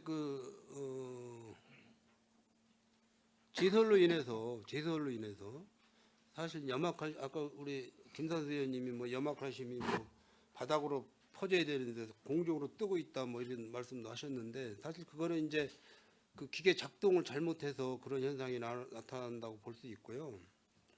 염화칼슘을 적절히 살포를 하고 다녀야 되는데 좀 과다하게 이렇게 하시는 분들이 계시는 것 같아요. 간혹 운전하시고 이제 살포하시는 분들이 뭐 그런 교육은 따로 뭐 그런 프로그램이 있습니까? 교육 프로그램이? 저희가 이제 제설량에 따라서 제설제를 살포를 좀 하고 있고요. 제설이 이제 저희가 이제 상대기를 하고 그 제설 작업 전에 안전 교육을 좀 시키고 거기에 대한 그 제설제 살포에 대한 부분을 미리 사전에 교육해서 살포하고 있다는 말씀드리겠습니다. 그리고 이제 그 염화칼슘이 사실 뭐 겨울철에 빙판길을 녹이는 데는 최고의 역할을 하고 있지만은 염화칼슘이 단 부분의 그 노면에는 아스콘이든 콘크리트든 거의 이제 그 부식이 돼가지고 사실 그 경도가 다 망가져서 이렇게 많이 깨지지 않습니까? 그런 현상이 뭐 포트홀 현상이라든지 뭐 도로 함몰이라든지 뭐 도로 침하라든지 여러 가지 그런 현상이 나타나는 걸 알고 계시잖아요, 과장님. 네, 맞습니다, 의원님. 네. 그 지금 평택에는 공사 현장이 많기 때문에 대형 차량 뭐 25톤 단프 차량이라든지 레모콘 차량이라든지 이런 대형 차량들이 사실 화물 그러니까 뭐 기업체의 어떤 그런 화물을 싣고 다니는 차량보다는 레모콘 차량이나 그 단프 차량이라고 그러나요? 25톤 뭐 단프 차량 이런 차량이 뭐 골재나 뭐 이런 걸 싣고 많이 이렇게 움직이는데 지난해 그 적재 그 뭐죠? 그 개근해서 네, 과적 단속을 과적 단독 해놓은 거, 있습니다. 과적 단독 해놓은 거 지난해 혹시 많이 하셨습니까? 아니 그냥 네, 지속적으로 그 과적 차량에 대한 부분은 계속해서 단속을 좀 하고 있고요. 이게 이제 과적은 주 원인이 보면 이제 대형 공사 현장에서 토사 반출 때 많이 이루어지고 있고요. 저희가 이제 그런 현장들은 사전에 미리 가서, 왜냐면 기사들은 이제 그 과적하는 걸 원치 않는데 이제 사업장에서 좀 그렇죠, 과적을 그렇죠, 해서 그렇죠, 운반하는 그렇죠, 그런 그렇죠. 경우가 있기 때문에 저희가 사전에 일단은 계획을 하고, 그런 상태에서 추가적으로 이런 그 계속해서 과적이 발생이 되면 사업주에다가 직접 과태를 부과하는 그런 사업, 그렇게 정책을 좀 펼치고 있습니다. 어차피 그런 부분도 물론 이제 평택시에는 과적 단속을 좀 심하게 하는 편이다라고 그 시공사 측에 이렇게 좀 전파가 되는 그런 홍보도 사실 중요하고요. 실제로 좀 해야 될 것 같고, 그래야 예산 낭비를 사전에 막는 일도 되는 것 같아요. 사실 그런 부분이. 네, 맞습니다. 그죠? 예. 그래서 뭐 과정에 걸려서 벌금 내고 뭐 이런 부분은 좀 안타깝지만은 운전하시는 그 사장님이나 공사하시는 사업주께서 이런 평택에는 좀 적재 정량에 대한 운반을 해야 된다라는 걸 인식을 좀 할 수 있게끔, 지금 봄철도 이제 돌아오고 그러니까 집중 단속 기간 뭐 이렇게 해서 현수막도 좀 거시고 해가지고 과적 차량이 그 많이 다니지 못하도록 그렇게 가능하죠, 그게. 네, 알겠습니다. 네, 유념해서 과적이 발생되지 않도록 최선을 다하도록 하겠습니다. 뭐 지난해 예초 작업은 잘 하신 거죠? 지난해도 이제 저희가 본예산 편성과 또한 이제 부족해서 이제 3회 추경 때 예산을 추가로 반영을 해서 예초 작업을 실시를 했고요. 올해도 좀 예초 관련 좀 신경을 써서 우리 시민들이 불편이 없도록 하겠습니다. 예초 작업은 제가 지난해는 잘 했다고 보는데요. 한 가지 좀 미흡된 부분이, 예초 작업을 지금 위탁으로 이렇게 해서 업체들이 하시지 않습니까? 그죠?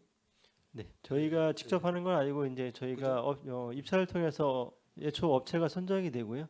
그 업체에서 예초 작업을 시행을 좀 하고 있습니다. 그 이제 도로변에 이렇게 저희도 차를 끌고서 운행을 하다 보면은 예초 작업 깨끗하게 잘 돼 있는데 오게티라고 그런 말이 있지 않습니까? 이거 휴지나 깡통이나 뭐 캔이나 이런 건 안 줬더라고 그분들이. 그냥 버려져 있더라고요. 이거 어떻게 뭐 방법 없어요? 그분들이 뭐 쓰레기 봉다리 가지고 이렇게 작업하시면서 담고 그러면 또 비용을 더 달라고 그러시는 건가? 네, 사실은 이제 예초가 이제 저희가 발주를 하게 되면 그분들은 이제 면적 단위를 해서 단가가 산출이 돼서 기성원에서 이제 사업비가 이제 공사 시공비가 지출이 되는 그런 부분이고요.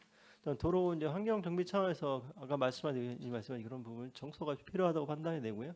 그런 부분 저희가 뭐 이제 환경 정책과 됐든 동사무소 좀 협조를 구해서라도 도로 환경이 좀 정비될 수 있도록 노력하겠습니다. 제가 볼 때는 공사하시는 분들이 뭐 사실 뭐 잠깐 한 10분 정도만 주워도 다 깨끗하게 주술 그럴 면적인데 그분들이 안 하시더라고 그런 일을. 그냥 풀만 깎는 일만 하시는 것 같아서 좀 안타깝고 그랬는데, 올해는 좀 그런 부분까지도 좀 관심을 좀 가져주시길 바랍니다. 네, 알겠습니다, 의원님.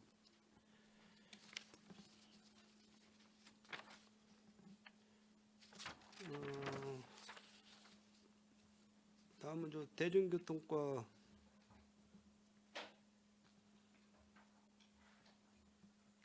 우리 진달래 과장님, 대중교통 때문에 아주 힘드시죠? 예? 민원도 많고. 간단히 두 가지만 질문 드리겠습니다. 그 버스 승강장이 사실 그 평택시가 다른 타 시군에 가보면은 좀 저희보다 못한 그런 도시도 버스 승강장은 잘 돼 있어요. 근데 평택시는 추워도 어디 가서 이렇게 바람막이 될 만한 그런 공간이 없고 뭐 아주 뭐 좋게는 못 꾸미더라도 바람을 막을 수 있는 그런 벽체는 좀 해줘야 되지 않겠나, 이제 그런 좀 말씀을 좀 드리고 싶고요. 뭐 예산 문제 때문에 뭐 그러시는 건 알고 있겠지만은 의자에도 요즘에는 뭐 시타 열선 넣어가지고 뭐 그런 부분도 있고 그랬는데 뭐 그런 부분은 뭐 차후 예산이 뭐 준비가 됐을 때 이제 하시는 거고, 이게 다니다 보면은 그냥 이렇게 지붕만 있는 그런 승강장이 많지 않습니까? 그 부분은 좀 개선이 좀 돼야 될 것 같아요, 사실. 겨울철이나 비가 올 때나 그럴 때는 바람이 피해서 사람이 좀 앉아 있거나 서 있게끔. 네, 저 의원님 말씀드리겠습니다. 말씀하신 이제 저희 이제 버스 승강장 같은 경우에는 저희 시에서 공공 디자인으로 지정이 돼 있습니다.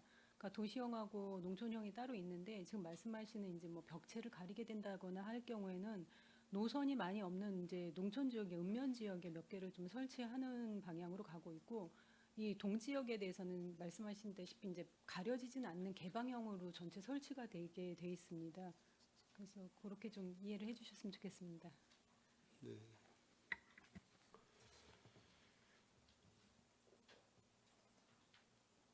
그 세교동 구 동사무소 앞에 보면은 그 택시 승강장이 있다가 없어졌어요. 그거는 저기 과장님 내용은 모르시죠 아직? 저기 동사무소가 이제 그 완공이 되고 나면은 네네. 그 택시 승강장을 다시 이제 지점을 정확한 곳을 잡아서 경찰서 교통 심의를 좀 받아야 되고 하기 때문에 추후에 이제 동사무소가 완공된 이후에 다시 검토하도록 하겠습니다. 그래서 그 8통 거기 이제 세교동으로 따지면 8통 상가 거기 상인분들이 고객분들이 오셔서 음식이나 뭐 드시고 택시 승강장이 없다 보니까 굉장히 불편하다라고 이제 말씀 많이 하셨다 그러길래 그것 좀 한번 검토 좀 해주시고요. 그 서울탄 버스 터미널이 지금 없어졌지요? 네, 그렇습니다. 다른 지역에서 뭐 터미널 운영하는 계획은 있는 건가요? 대전교통과에서?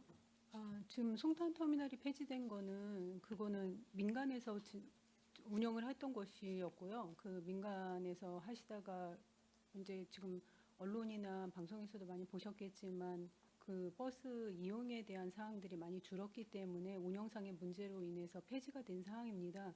그래서 버스 노선은 지금 유지가 되고 있는 상황이기 때문에 그 터미널이라는 공간만이 없어졌을 뿐이지 버스 노선은 그대로 유지시켜서 저희 시민분들께서 버스 타시는 데는 불편함이 없도록 기존에 있던 터미널에서 가장 가까운 곳에 그 시외버스 정류장을 크게 설치를 해놨습니다. 거기서 기존대로 버스를 탑승하시고 이용하실 수는 있으십니다. 저희가 차후에 이건 민간에서 운영했던 사항이기 때문에 차후에라도 어떤 민간에서 하시겠다고 하시는 분이 계시겠다면 면허 신청을 받아서 할 수는 있지만 지금 현재 시에서는 어떻게 해드릴 수 있는 계획은 없습니다. 그러니까 이제 뭐 물론 이제 시에서도 이용객 수에 따라 어떤 그런 데이터도 분석해봐야 되겠지만은 일단은 모든 차량이 차고지나 주차장이 있어야 들어갈 데가 있는 거잖아요. 그죠? 차를 갖다가 뭐 휴식 시간에 주차장으로 차를 갖다가 넣어놓던지 차고지로 갖다가 넣어놓던지 뭐 공간이 있어야 들어가는 거잖아요, 차가. 그죠? 그리고 평택시에 지금 평택 터미널도 아마 천안 가는 그런 직행버스는 다 없어졌죠. 점차 감소하고 있는 것으로 알고 있습니다. 그 점점 감소되는 건 네. 사실이에요. 그리고 이제 앞으로 이제 GTX A 노선, C 노선이 평택까지 온다고 이제 광고가 나오고 있지만 그게 언제 뭐 몇 년대 될지는 아직도 저희도 뭐 모르는 상황이고 그래서 소부탄 버스 터미널만큼 없애면 안 되는 걸로 알고 있어요, 사실. 네, 저희 송탄 터미널 같은 경우에는 버스가 출발하는 지역이 아니고요. 중간 경유지입니다. 그렇기 때문에 지금 출발지에서가 평택 터미널에서 와서 송탄에서 잠시 멈춰서 태우고 지나가는 상황이기 때문에 아까도 말씀드렸다시피 하시겠다는 운영업자가 계신다면 면허 신청을 받아서 저희가 검토할 수 있지만 지금 하시다가 운영이 어려워서 폐지된 상황에 저희가 어떻게 하시라고 해드릴 수는 없다는 걸 좀 말씀드리겠습니다. 아니 평택시에서 공유재산으로다가 그 터미널을 준비를 해가지고 운영을 해도 될 것 같은데요. 그 사항은 제가 뭐 장기적으로 봐야 될 사항이지 지금 이 자리에서는 어떻게 하겠다고 말씀드리기가 좀 어렵습니다. 그 터미널, 송탄 터미널은 제가 볼 때 없애면 안 될 것 같고, 일단은 뭐 차후적으로 계획을 다시 해서 우리가 토지 매입도 하고 해서 지금 경부고속도로라든지 동부화고속도로 여러 가지 이제 교통망이 지금 뚫리고 있는데 교통 개선 체계에 대한 일환으로 모든 또 그 광역버스가 송탄 터미널을 경유하게끔 그런 노선도 아마 결정을 해야 될 것 같아요, 앞으로는. 네, 의원님, 저희 말씀드리자면 시민분들께서는 가까운 지역에서, 그러니까 시민분들 거주하시는 지역에서 가깝게 광역버스를 타시는 거를 더 선호하시고 계십니다. 굳이 터미널이라는 것까지 와서 좀 움직이실 수 있다면 더 시간을 소비하는 상황들이 되기 때문에 광역버스 노선을 놔서 중간중간에 정류장을 더 설치해 드리는 게 시민분들이 차량을 이용하시는 데는 더 편리하실 것이라고 생각합니다. 송탄 북부 지역에 사시는 분들 설문조사를 해가지고 그 자료를 가지고 한번 생각을 다시 해보자고요. 가능하시죠? 설문조사 해가지고 북부 지역에 사시는 분들. 차후 검토돼야 될 사항인 네. 것 같습니다. 마지막으로 교통행정과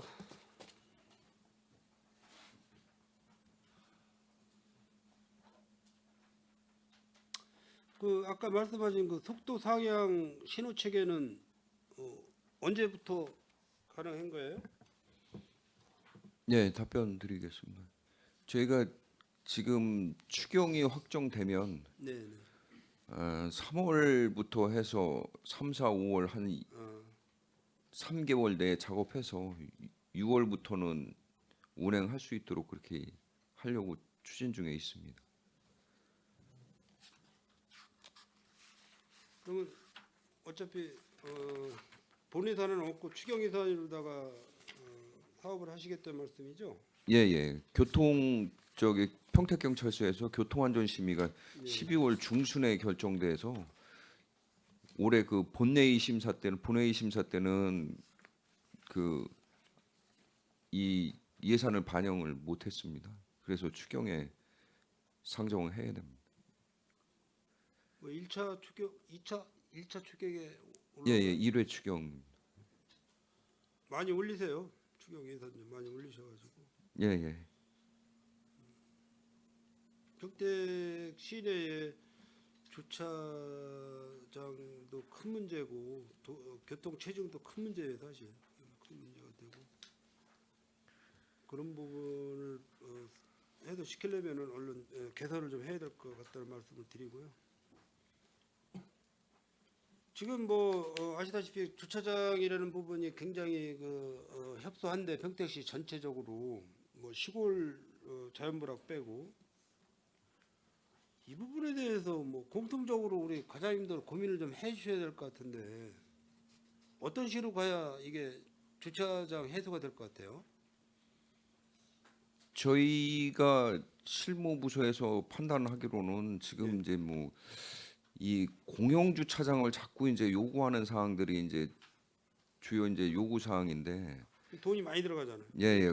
지금 한 면에 주차장 한 면에 이제 1억 5천만 원 들어갑니다. 승용차는 2.5에 5m 해가지고 한 면이 차지하는 면적이 6.5평 정도 됩니다. 그래서 한 면당 주차 타워를 질 때 1억 5천 정도 초지 매입비 포함하면 이제 그렇게 되는데요.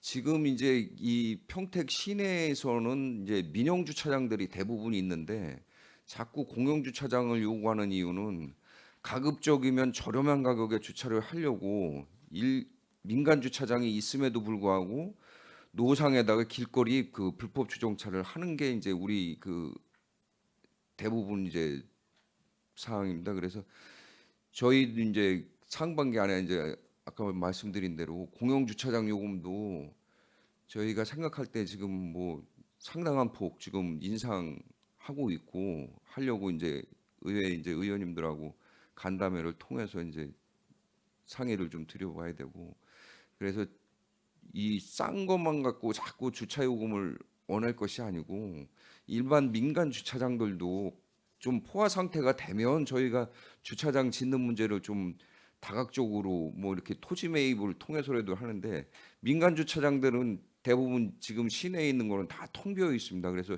저희가 주기적으로 이게 민간 주차장을 체킹을 해보면 그 인근에는 다 불법 주정차가 난무하고 민간 주차장은 안 들어가고 그래서 일단 1차적으로는 주차 요금을 좀 올려보고 그다음에 주변에 있는 노상 주차장을 할 수 있는 유유지라든지 찾아서 임시 주차장을 좀 욕구 충족을 하기 위해서 그렇게 마련해 주는 방안을 지금 현재로서는 가지고 있습니다.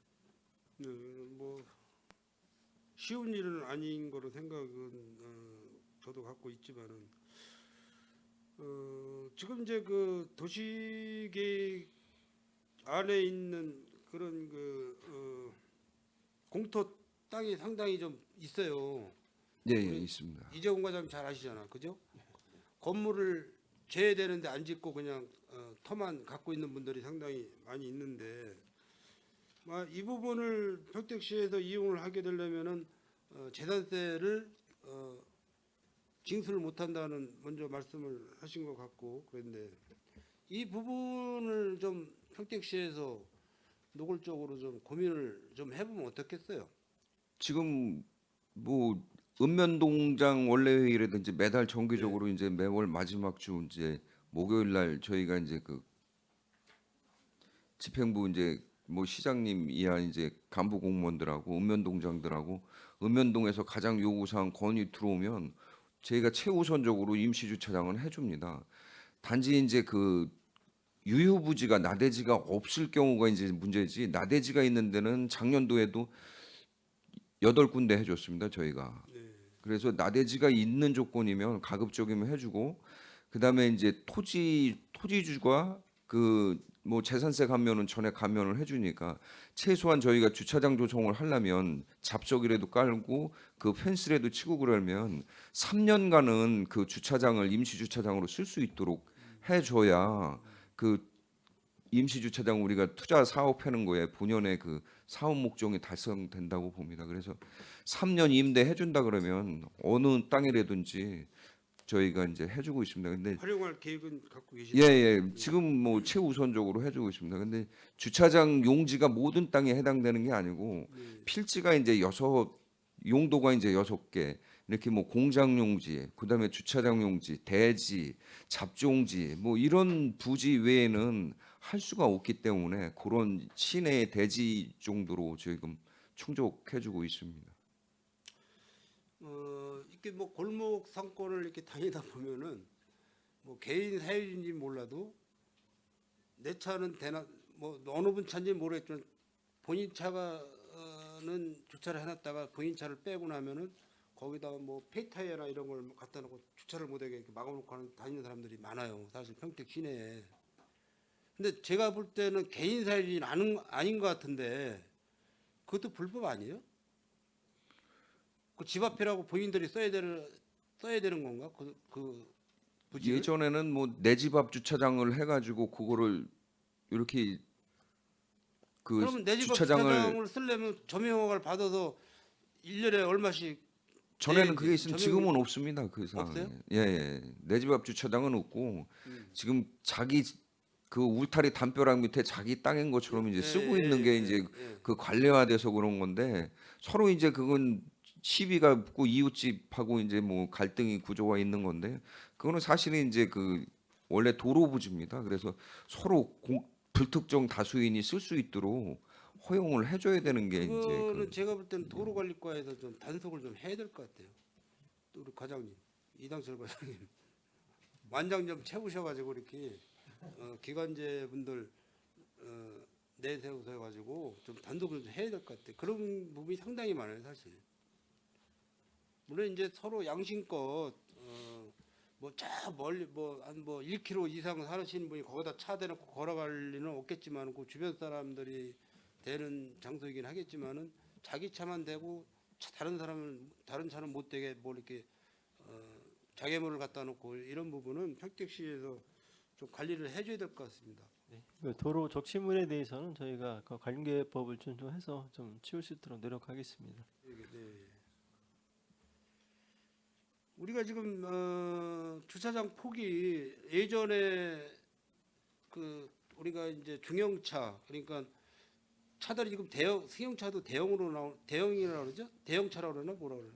예예 뭐 SUV 그 뭐 예. 소형차 기준으로다가 차선을 도색을 하다 보니까 주차장에 이게 지금 뭐 조금 큰 차들이 들어가면은 문을 열고 나오질 못해요. 또 문을 열고 들어가질 못하고 이런 부분이 상당히 많아서 큰 차를 대놓으면은 옆에 조그만 차를 대면 괜찮은데 또 큰 차를 댈 수가 없을 정도로 그렇게 공간이 좁은데 여기에 대해서 어떻게 과장님 뭐 계획이 없으십니까?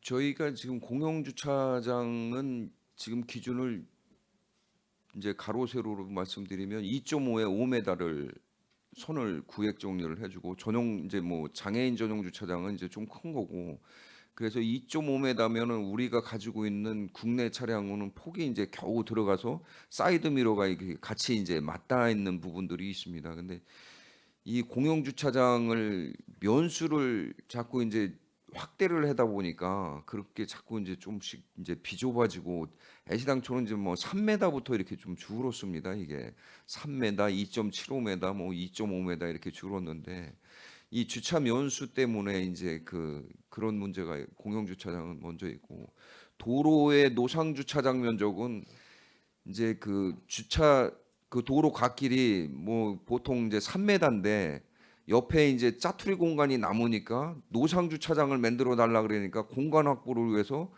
이제 차선을 줄여서 2.75m 만들고 나머지 2.5m 겨우 나오게 이렇게 만들어서 그렇게 해서 노상 주차장 면수를 만들다 보니까 그런 이제 뭐 대형화되는 현 그 자동차 문화에는 조금 역행에는 주차 문제가 생기게 되는데 좀 저희가 이제 주차장 그리는 거는 뭐 층별로 하든지 구역별로 하든지 대형은 대형대로 이렇게 좀 나눌 필요성은 있다고 저희가 분석하고 있습니다. 뭐 앞으로 이제 뭐 연립주택이라든지 그 다가구 주택이라든지 아파트 공동주택이라든지 이런 부분에 대해서 오래된 이런 부분은 다들 지금 좁다고 판단이 되고요. 이래서 평택시에서 어떤 조례 개정을 통해서 이 주차장 폭, 그러니까 주차 라인의 폭을 좀 빨리 개선을 해서 뭐 뭐라 그래 문 열 때 뭐 콕 뭐라 그러죠? 문콕이라고 이 시비하는 분들이 상당히 많은 걸 알고 있어요. 그래가지고 뭐 경찰에 뭐 신고하고 해서 뭐 또 견적서를 뭐 자동차 뭐 공업사에 가서 견적서를 받아다가 또 뭐 몇십만 원씩 요구하고 이런 부분이 굉장히 많은 걸 알고 있어요. 그러니까 내 집 앞에 와서 주차하다가 뭐 배보다 배꼽이 더 크다고 몇십만 원씩 그 손해배상을 해주고 이런 부분이 자주 일어나는 것 같습니다. 그래서 이 부분도 좀 시급하다고 좀 판단이 돼요, 사실은. 과장님 아시겠죠? 예, 예.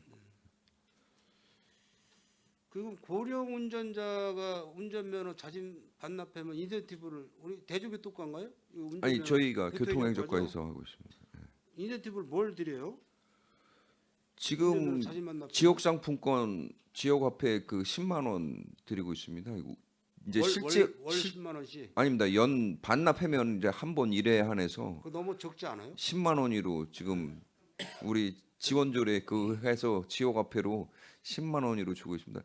근데 이제 지난해까지는 경기도에서 그 운전면허 차량 운전자 말고요. 네. 이제 그 운전면허증만 반납하면 도비 50%에서 50%에서 이제 10만 원씩 줬었는데 그게 도에서 이제 사업이 취소되는 바람에 저희도 이제 그 시비를 못 세우고 그다음에 이제 그 실제 운전자만 반납 실제 운전자만 그 뭐 차량 매매를 했다든지 보험 가입 증명서 보험 해지를 하면 그 분들 65세 이상 어르신들 분들만 1회 한해서 10만 원 주고 있습니다.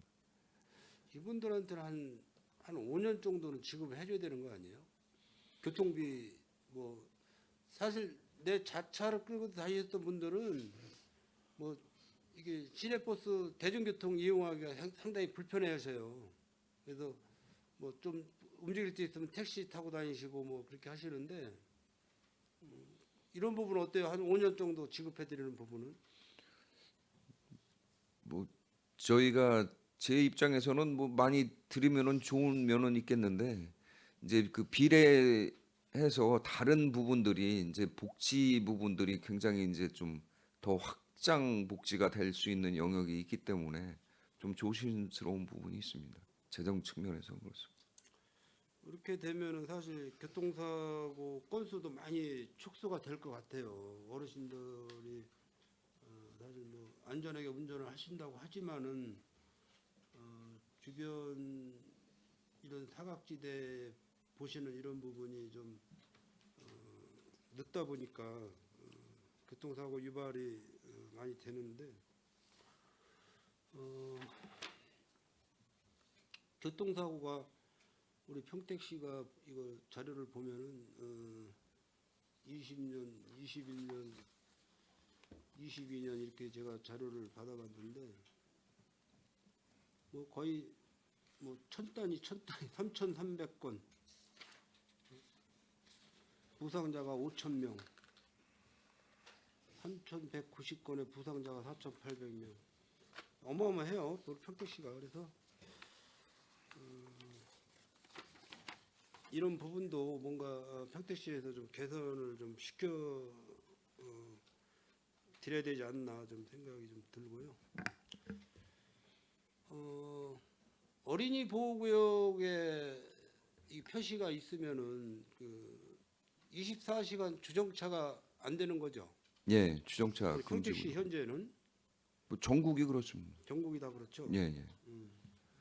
그러면은 어린이 보호구역이라는 그 표시를 어디다 해요? 평택시에는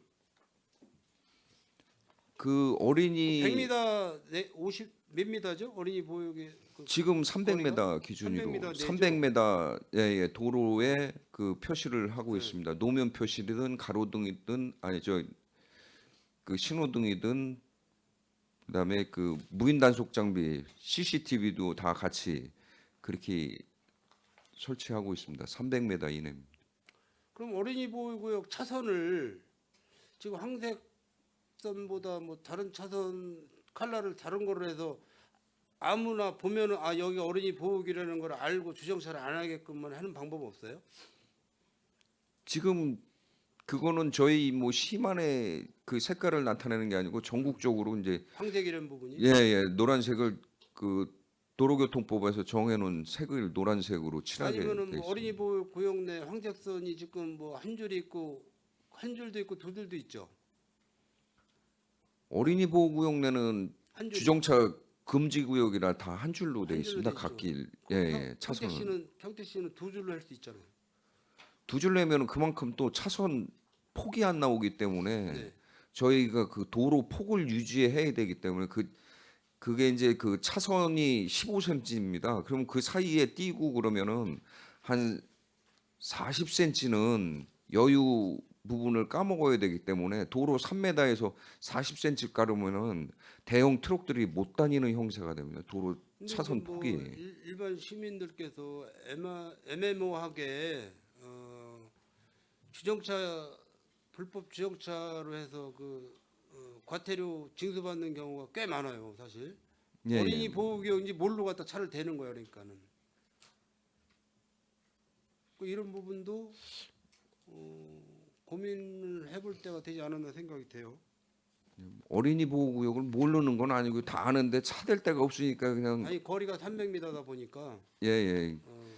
그래서 그거는 뭐 조정을 할 수가 없습니다. 어린이 보호구. 저희가 이제 선 하나 지우는 거 사료 까는 거는 다 그 경찰서 도로교통 그 교통안전 심의를 통과해야지 선을 지우고 색깔도 바꾸고 이렇게 점선이로 하고 이런 선이 있기 때문에 그거는 경찰서에서 그 심의 대상이 안 됩니다. 마지막 그 우리 차량 등록 사업소 그 주차장 그 유료화로 좀 해줄 수 있죠? 차량 등록 사업소. 주차장 등록사업소의 주차장 말씀하시는 거죠? 네. 그거는 한번 아니, 교통행정과장님한테 질문하는 거. 아니 저희가 뭐 차량 등록 사업소 내 그 주차장은 그거는 관공서 오는 건데 민원 해결하는 측면에서 좀 무료를 해줘야지. 거의 유료로 받으면 그 아니 지금 좀- 성출도 그렇고 본청도 그렇고 다 지금 유료화하고 있잖아요. 그 30분 방문객들은 또 이렇게 무료로 해주고 있습니다. 그렇죠, 그렇죠. 예, 예, 그건 예. 상관이 없는데 예. 차량 등록 사업소에다가 장기 주차가 많아요. 그 주변 계시는 분들이. 차량 등록 사업소에서는 뭐 부설 주차장으로 쓰는 거기 때문에 그냥 한다고 말씀하세요. 얼른 끝내게. 예, 제가 답변할 사항은 아닌 것 같고 저 답변 하나 정정해서 답변드리겠습니다.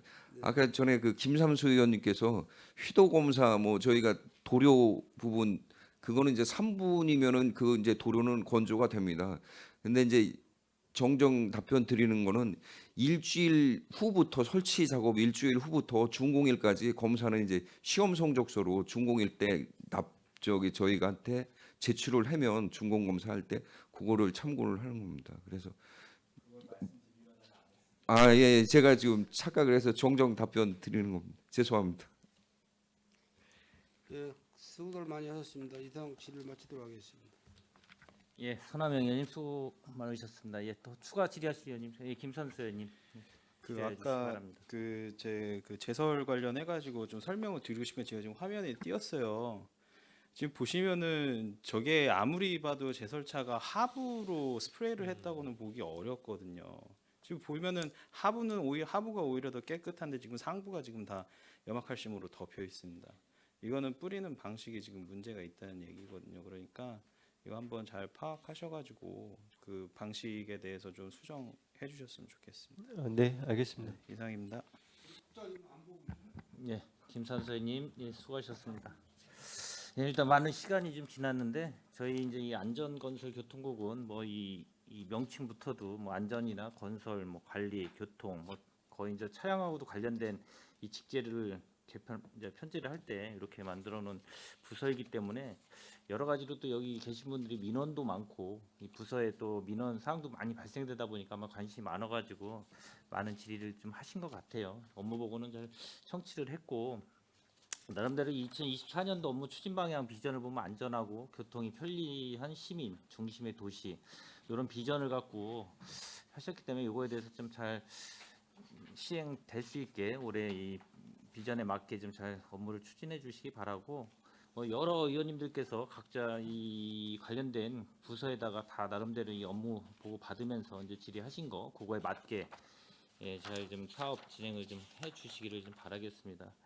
그리고 뭐 여기 부서뿐만이 아니라 모든 게 이제 예산이라는 게 자체가 수반이 되기 때문에 다 하시고 싶고 뭐 하는 부분은 있겠지만 어떻게 됐든 행안부 지침에 예산 편성 기준에 맞춰서 또 하고 각 부서마다 실링이 있기 때문에 거기에 맞춰서 하다 보니까 다 포괄적으로 할 수 없는 부분도 있고 또 공공의 영역과 이 민간의 영역이 분명히 있기 때문에 그거에 대해서는 그 정도 판단을 할 수 있다라는 거는 충분히 저는 뭐 여기 부서장님들 뭐 다 와 계시지만 이 안전건설교통국 이 부서장님들께서 그런 정도의 판단은 정확하게 하셔가지고 하실 수 있다라고 좀 다시 한번 보고 이 업무 자체는 어떻게 됐든 뭐 하고 싶은 의욕은 강하지만은 그 나름대로 매뉴얼이나 시스템화가 구축이 안 돼 있으면 이게 어떻게 보면은 비효율적으로 돌아가는 부분이 없지 않아 많다라고 저는 봅니다. 그리고 아까 저기 이은하 의원님이 말씀하셨듯이 관리천 부분에 대해서 제가 뭐 요것만 짧게 뭐 말씀을 드리면 관리천 이 부분이 사태가 터졌을 때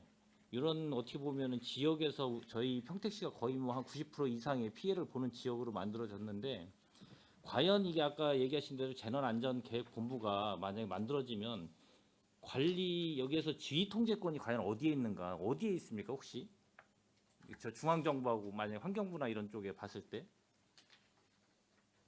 지금, 지휘 통제에서 할 수 있는 게 과연 이 중앙정부의 지시를 받아야 되냐 아니면 우리 자체적으로 지방정부의 이 기초단체 평택시장의 이 재난본부에서 이 대응을 할 수 있는 게 영역이 어디까지인가 제가 한번 여쭤보려고 좀 말씀드렸습니다. 네, 제가 이제 재난안전대책본부의 구성하는 거는 세 가지로 나눠져 있습니다. 국가에서 국가적인 차원의 재난이라면 이제 중대본이라고 해서 중앙대책본부를 하고요, 국무총리 본부장으로. 그다음에 이제 시도 도에서도 이제 이 지대본이 되어 있습니다. 각 시 자치단체에서도 지대본을 구성할 수 있습니다. 이번에 관리천 사태 관련돼서는 저희 이제 평택시가 제일 먼저 이제 재대책안전본부를 이제 설치를 했고요.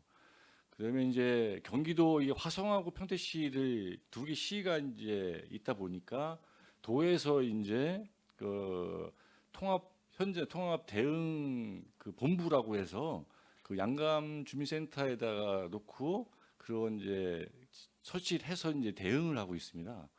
그래서 이제 저희도 이제 지대본이 있고 화성도 지대본이 있고 그 각각의 지자체에 있는 본부는 지자체의 역할을 하고요. 그다음에 이제 화성하고 평택하고 공유되는 부분에 대해서는 도에서 한강청하고 협의해서 조율을 해서 이제 도의 단에 본부가 설치되어 있습니다. 그러니까 제가 그거를 여쭤보는 게 그런 절차적인 게 발생이 된 게 예를 들어 1월 9일 날 발생이 됐으면 그 지대본이 만들어지고 만약에 광역적인 부분이 있으면 아까 경기도에서도 지대본이 만들어지고 중앙정부가 만약에 국가적인 재난이 만들어지면 뭐 국가 또 재난본부가 만들어지겠죠 중앙 차원에서.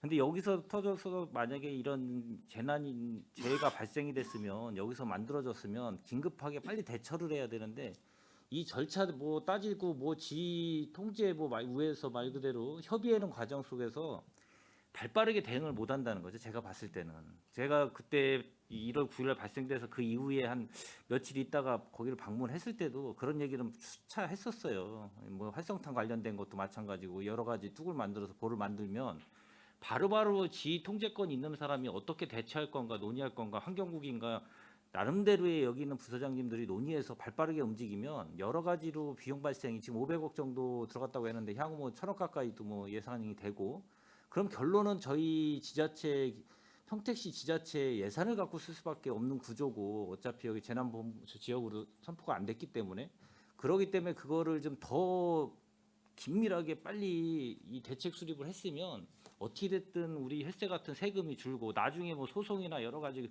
광역이든 중앙 쪽에다 뭐 여러 특별 뭐 지원금을 받던 그건 두 번째 문제고 광역끼리에 또 예를 들어서 지자체끼리의 이런 소송 부분도 두 번째 문제고 또 유관기관 같은 경우도 마찬가지고요.